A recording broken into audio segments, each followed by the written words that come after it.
Ama, pabayaan niyo na kayo makipaglaban sa mga kaaway. Gaya nga nasabi ko sa inyo noon, mas kailangan ka sa legal struggle. Aanhin ko pa. Ang na legal struggle na yan. Kung lubog na, sa Chico ang mga bundok na ito. Ama, malapit na rin ho tayo siguro magtagumpay. Hindi nga ho ba sinuspindi yung tungkol dun sa mga dam? Kulang pa yan, Kambo. Kailangan kansilahin nila ang project na yan. At napilitan lang silang suspindihin yan dahil lumalaban tayong mga umili. Maaaring magtagumpay ang ating mga anak at mananatili sa kanila itong lupaing ito na lupang Kalinga. George, kanina, galing ako sa Bituala. Kinausap na naman ako ng mga ng militar na pukor. Nabalitaan ko nga. Nagdala na naman sila ng kahong-kahong sardinas. Lulunoy rin nila ang ating mga lupa.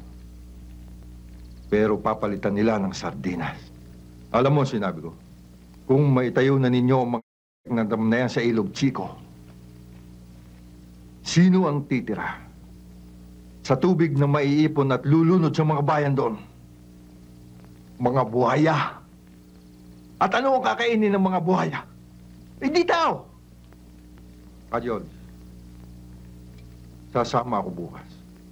Gustuhin ko man talagang hindi pa pwede. Matagal nang pinag-usapan yan sa Regional Committee. Kasi ayaw nilang makompormiso yung katayo mo bilang pangat. Bilang kinatawan ng legal struggle laban sa Chico Dam. Ama, pag may nangyari sa'yo, paano na?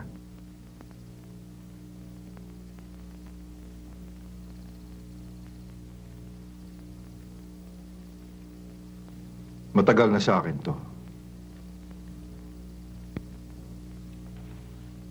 Gamitin mo na ito, Kambo.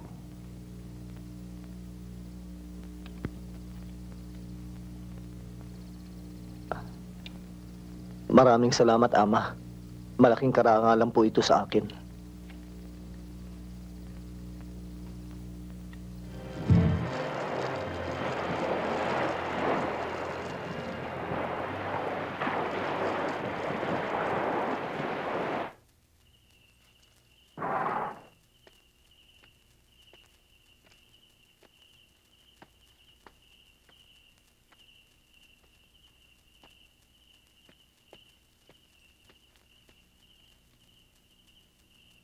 Sino yan? Ako. Pinasusundo ko na ng mga kasamaan mo. Si Ching. Si Remo. At si Padua. Ano? Matagal ka na nilang hinihintay. Ikaw na lang ang kulang. Pwede na kayo sa impyerno. Di tayong dalawa na lang maglaban.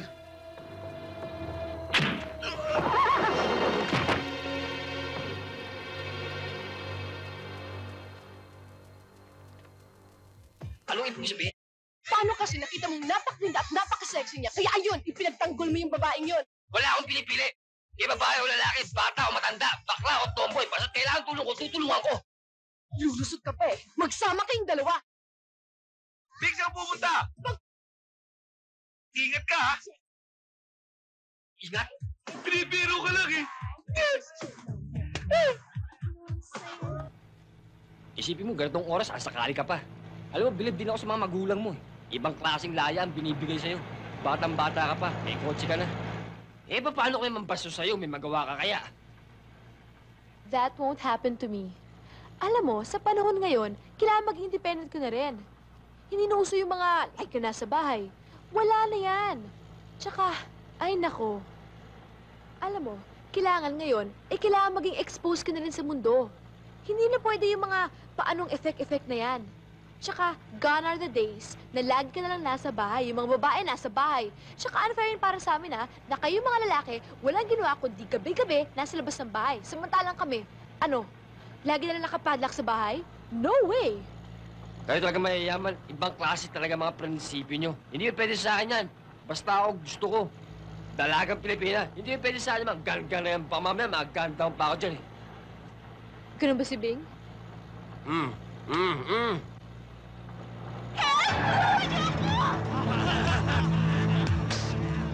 Ben, pinsan ko! Piso ba yun? Oh, si Caroline!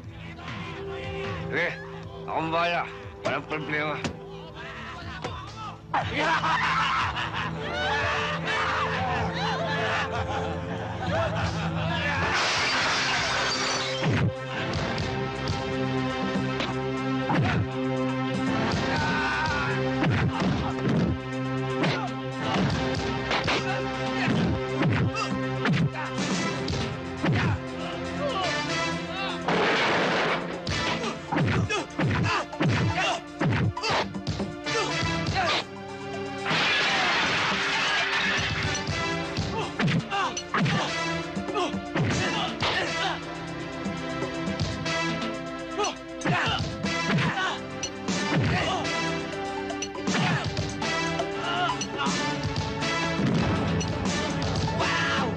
Thank you!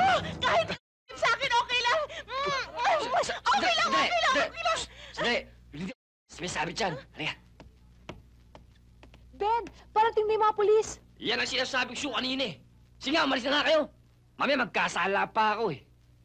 Get off my face!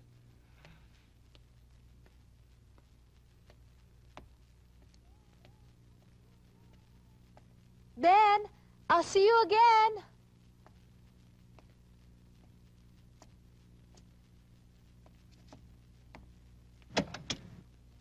Oh, Bing!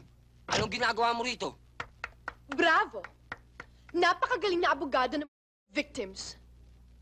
Kumusta na ang boyfriend ng bayan? Alam mo, pinanganak ang yatang kalwete.